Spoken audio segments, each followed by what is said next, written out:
नमन पंकज प्रकृति का। पिछले एपिसोड्स में हमने चीन में भांग के उपयोग और उससे संबंधित कहानियों को सुना।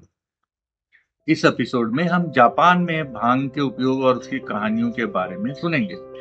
चीन के समान ही जापान के नागरिक सदियों पूर्व से भांग के रेशे का प्रयोग कपड़े के लिए करते रहे थे। जापान में भांग को असा कहा जाता है और उसका उपयोग कपड़े, बिस्तर, चटाई, जाली आदि बनाने में किया जाता था। त्योहारों के समय भांग के कपड़े का खास तौर से इस्तेमाल किया जाता था क्योंकि इसे अधिक पवित्र माना जाता था। जापान में भांग के रेशे के साथ कई दंत कथाएं जुड़ी हैं, जिसमें से एक केचुए की चमड़ी पर बने निशान से संबंधित है।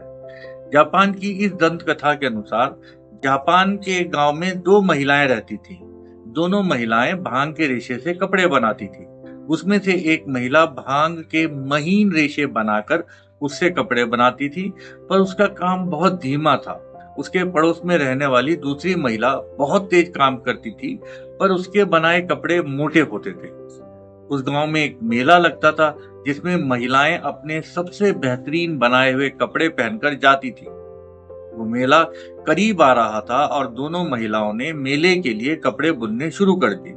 जिस दिन मेला शुरू हुआ उस दिन जो महिला तेज काम करती थी उसके कपड़े तो तैयार हो गए, पर जो महिला महीन रेशे बनाती थी और उससे कपड़े बनाती थी वो केवल रेशे बना पाई, पर उससे कपड़ा नहीं बुन पाई, उसे रंग भी नहीं पाई। अब बाजार तो जाना था, तो महीन रेशे बनाने वाली महिला ने अपने पति को राजी कर लिया कि वो अपने बनाए हुए सुंदर महीन भांग के रेशे को अपने गले में लपेट लेगी और वो उसे एक बड़े मर्तमान में बैठाकर अपने पीठ पर लादकर मेले में ले जाएगा। इस तरह वो मेला भी देख लेगी तथा अपने बनाए महीन भांग के रेशे का प्रदर्शन भी कर लेगी और किसी को पता भी नहीं चलेगा कि वो मर्तबान में नग्न बैठी है। मेले के लिए जाते हुए रास्ते में उसे पड़ोसन मिली। मर्तबान में बैठी महिला ने उसके मोटे कपड़ों का मजाक उड़ाना शुरू कर दिया। इस पर दूसरी महिला चिढ़ गई और जोर से बोली, मैंने कपड़े तो पहन रखे हैं। और फिर वो जोर से चिल्लाई, मर्तबान फोड़ो, इसके अंदर एक नग्न औरत मिलेगी। जब शोर मच गया तो उसके पति ने इतना अपमानित महसूस किया कि उससे मर्तबान गिर गया और मर्तबान फूट गया और उसकी पत्नी, जिसने गले में केवल रेशे लपेटे हुए थे, वो सबके सामने अनावृत हो गई। वो महिला शर्मिंदगी से जमीन में समा गई और एक केचुए में बदल गई। जापानी इसीलिए कहते हैं कि केचुए के गले में सफेद रिंग बनी होती है। दूसरी कहानी भी जापान में भांग के रेशे से संबंधित है। एक प्रेमिका थी। उस दंत कथा में एक फौजी एक सुंदर लड़की से प्रेम करता है। लड़की भी उससे बहुत प्रेम करती है।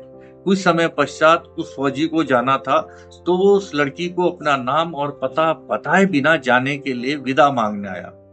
लड़की चूंकि उससे बहुत प्रेम करती थी, तो उसने चुपके से अपने प्रेमी के कपड़े के साथ भांग के रेशे का धागा बांध दिया।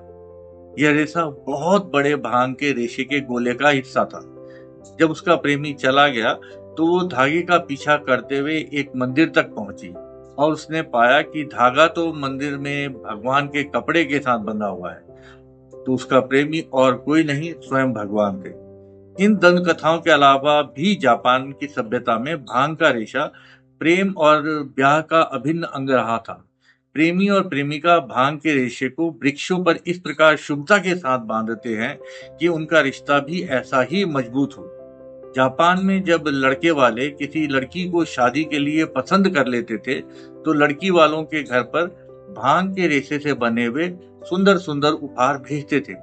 शादी के अवसरों पर भांग के रेशों का प्रदर्शन किया जाता था, जो इस बात का प्रतीक था कि जैसे भांग के रेशे आसानी से रंग जाते हैं, वैसे ही दुल्हन भी अपने पति के रंग में रंग जाएगी। जापान की एक पुरानी कहावत भी है, अच्छी पत्नी हमेशा अपने पति के रंग में रंगने के लिए तैयार रहती है। तो इस एपिसोड में हमने जापान में भांग की कहानियां सुनी और उपयोगों के बारे में जाना। अगले एपिसोड में हम भारत में भांग की कहानियों और उसके उपयोग पर चर्चा करेंगे। तब तक के लिए अपना और अपने परिवार का ख्याल रखें। नमस्कार।